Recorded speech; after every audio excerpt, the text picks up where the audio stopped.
On this Thursday night, Hurricane Ian's path of destruction across Florida. My chimney came down. I was afraid it was going to come through the roof and crush me. The survivors, the rescues, the mammoth cleanup as Ian returns to hurricane strength and heads to a new target. The danger is real. The new normal for some Newfoundlanders. I don't know what the normal might look like. Devastated residents try to figure out their next move. Mind the gap, the UK's new Prime Minister under fire as the economy takes a huge tumble. And journey to recovery. 10 years ago, I was a totally different person. The inspirational Indigenous dancer harnessing the healing power of powwow. Global National with Donna Friesen. In some places, there is nothing left. This is Fort Myers, Florida. The police chief says there are no words to describe it. Buildings are flattened, boats piled on top of each other, pushed inland by the force of Hurricane Ian. Rescue crews have yet to reach some of the hardest hit areas. Homes are gutted, some completely underwater. How many people may have died in Florida is still uncertain. Millions are still without power. And Ian is not finished yet. It has now regained hurricane status. This could be the deadliest hurricane in Florida's history. The numbers are still unclear, but we're hearing early reports of what may be substantial loss of life. Good evening and thanks for joining us. The storm surge is so massive it's not known how many people might still be trapped. Since Hurricane Ian made landfall on Wednesday as a Category 4 storm, its power engulfed all of southern Florida. Jackson Proskow is in Sarasota, southwest Florida for us, and he toured parts of Venice earlier today. Jackson, the pictures we're seeing, just heartbreaking. What have you witnessed? Well, Donna, everywhere you look, there is incredible damage. From the blown out windows of this skyscraper here in downtown Sarasota to homes that have been absolutely flattened and destroyed up and down the coast.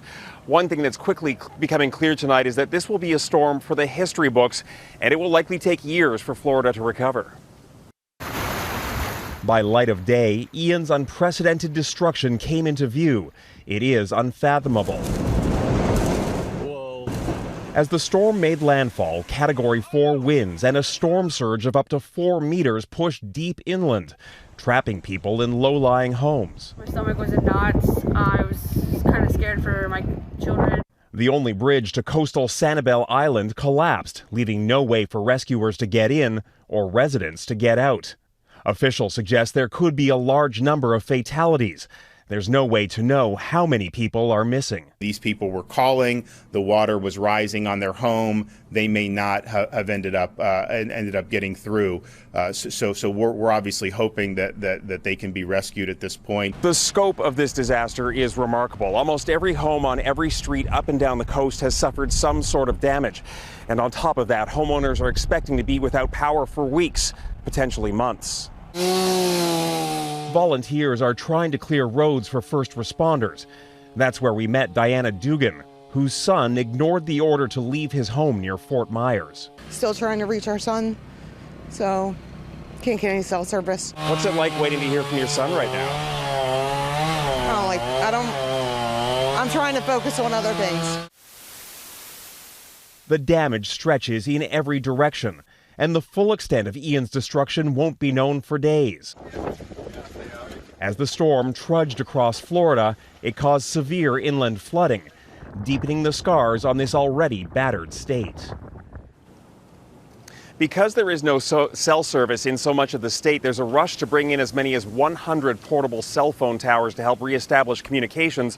Meanwhile, there's major concerns about insurance coverage in this state. Most people do not have flood insurance that would cover this type of disaster. And Donna, several insurance companies are said to be teetering on the brink of insolvency, especially with the number of claims they're expecting from this storm. So much work ahead. Jackson Proskow in Sarasota, Florida. Thanks. Well, Ian is not done. This afternoon, the storm regains strength. It is a hurricane again. And tonight, people in South Carolina are bracing for a direct hit. Global News Chief Meteorologist Anthony Farnell is tracking it. Donna, there are signs that's already happening tonight. The latest out of the National Hurricane Center is that this has once again moved from tropical storm to hurricane, and there's room for this to intensify further as it moves out over the Gulf Stream, the very warm waters just off the U.S. southeast coast. And what we're seeing now, some of these brighter red and orange colors, and then the low-level center right to the south. If that gets underneath these convective cloud tops, that's when you could see some intensification. It will not be rapid. This is not going to be another Category 4 hurricane at landfall, but it may be a stronger Category 1, and it occurs over a very vulnerable section of coastline. They call it the Low Country in South Carolina, right by the coast, because it's just barely above sea level. So we have another storm surge situation that will be compounded by high pressure to the north, and that brings in even more wind and water. So we could see anywhere from 4 to as much as 7 feet of storm surge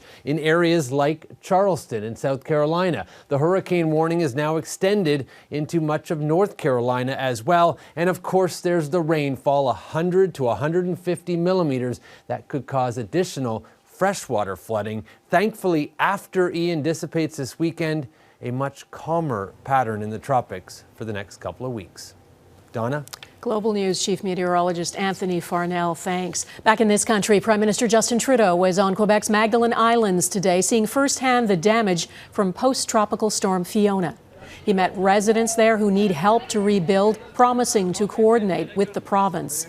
More than 700 Canadian troops are now on the ground in Atlantic Canada. The Defence Minister, Anita Anand, met with some of them, working to clear roads so power crews can get in and people can get moving again.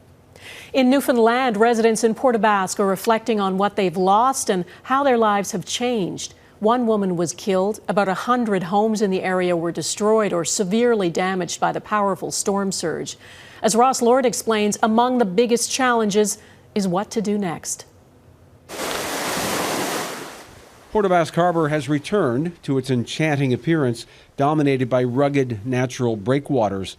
And there's incremental progress in the cleanup and in the day-to-day life of residents who still have homes. Taking the residents and electrician in to have a quick assessment of their electrical situation on their panels and see if it looks safe enough to let those residents go back in.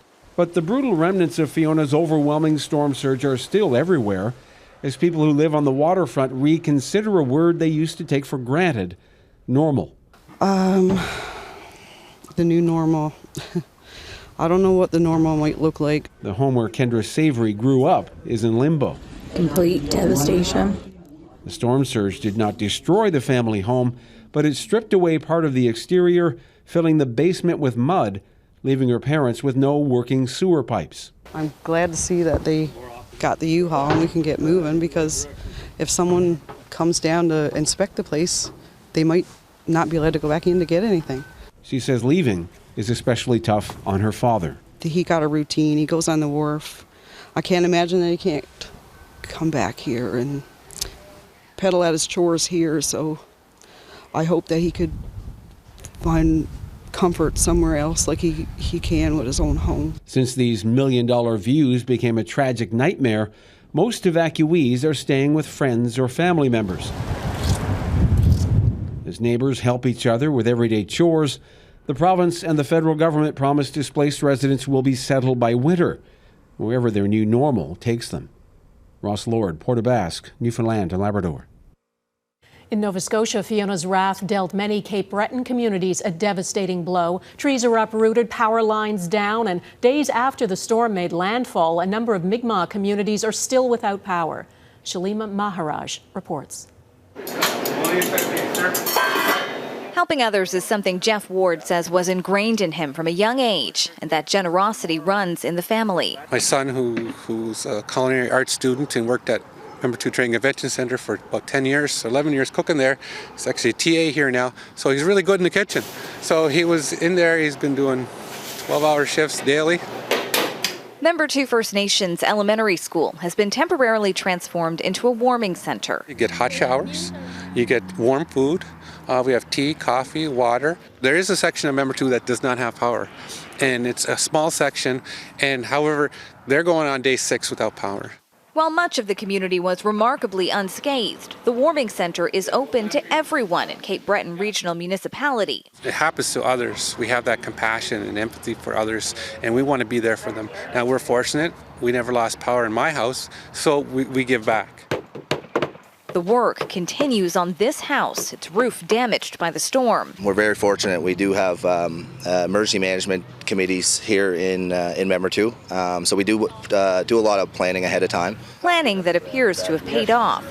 Health and Safety Director Peter Stevens says overall 10% of the community lost power. We still have no power in Boctonkick and Pictou, which is hit very hard over there. And, that we've been, our community and the Mi'kmaq communities that has been assisting these other communities. Eskasoni First Nation Chief Leroy Denny says chiefs across the province are working together. Our priority is elders and for those who are disabled and who have oxygen tanks, those are our priorities. We make sure generators go to these areas. Communities helping one another to clear a path forward. Shallima Maharaj, Global News. Things are not keeping calm in the UK. Coming up, the economic crisis and the backlash over the new Prime Minister's effort to tackle it.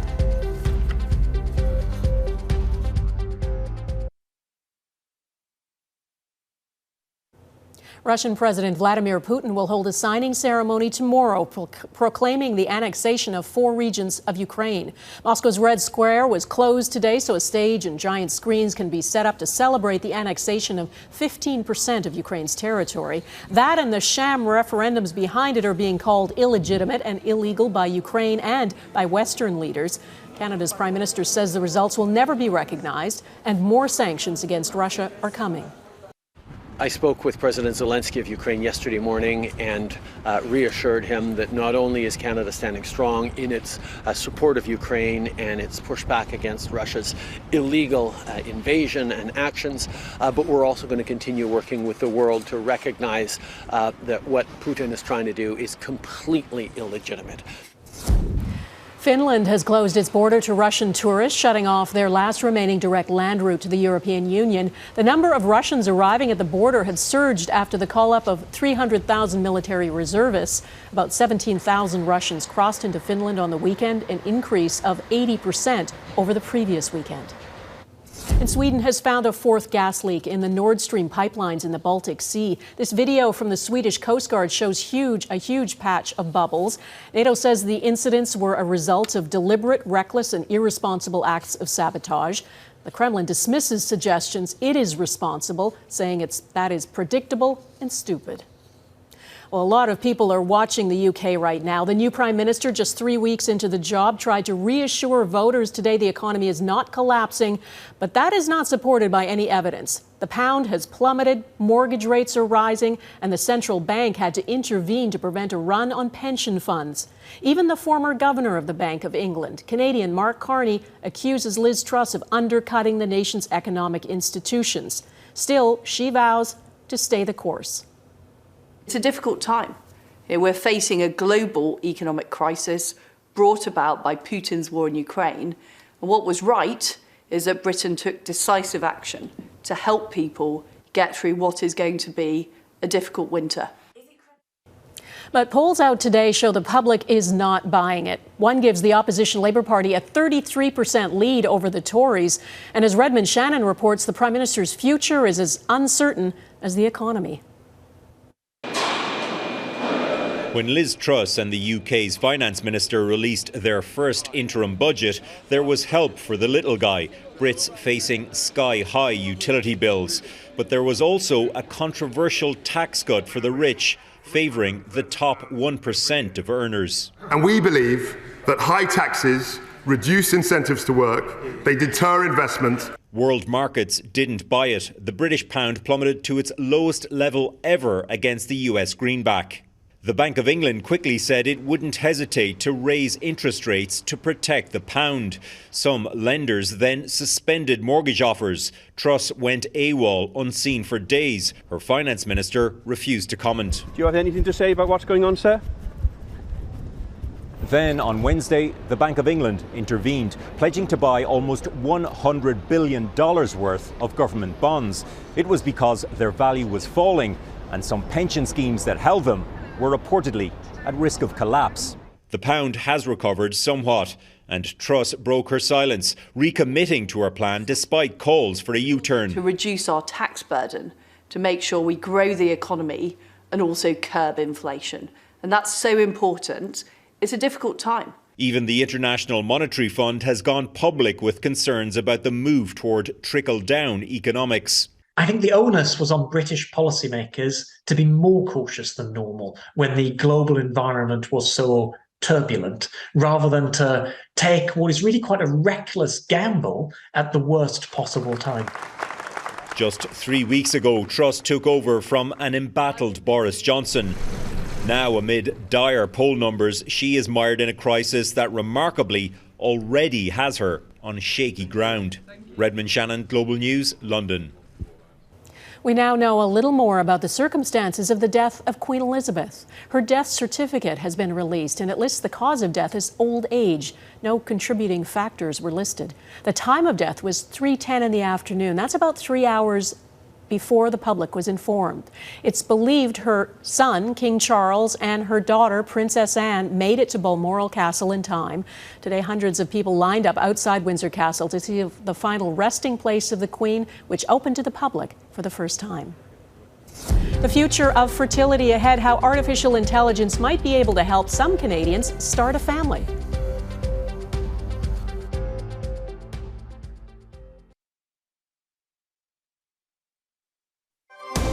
You're watching Global National.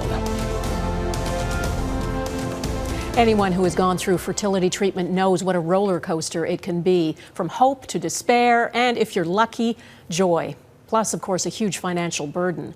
There have been lots of advancements in fertility treatment since the first IVF baby in 1978, but the odds of it working are still not great. Some Canadian scientists are working to improve those odds using artificial intelligence. Sophie Louis looked into this for the new reality. Sophie. Yeah, wanting a baby and being able to have one don't always coexist. Biology doesn't work in everyone's favor. Sperm doesn't really age. Not fair at all. Men's sperm is unchanged and viable their whole life. But for women, it's a different story. After the age of 35, women's chances of getting pregnant decrease rapidly. That's why women in their 20s and 30s freeze their eggs as a backup measure to increase the odds that they will be able to start a family when they're ready. The challenge is the quality of those eggs can't be assessed by the human eye or even through a microscope. That's why fertility specialist Dr. Dan Nayot is working on artificial intelligence that could help identify which eggs are most likely to lead to successful pregnancies. Although we've tried to visually score eggs for decades now, there hasn't been a validated evaluation system. We believe machine learning could unlock this mystery. His program uses thousands of pictures of eggs and correlates them to successful pregnancies in an effort to predict which eggs are the best candidates. He's had interest from around the world in his AI, and some clinics are already putting it to use. And he's not the only Canadian working on helping people with fertility issues. We'll have more on other ways doctors are innovating to help people make babies. Donna? All right, thanks, Sophie. And you can watch Sophie's full report on innovations in fertility on the season debut of The New Reality. That's on Saturday at 7, right here on Global. The power of powwow. Next, how Indigenous tradition helped one man overcome trauma and illness.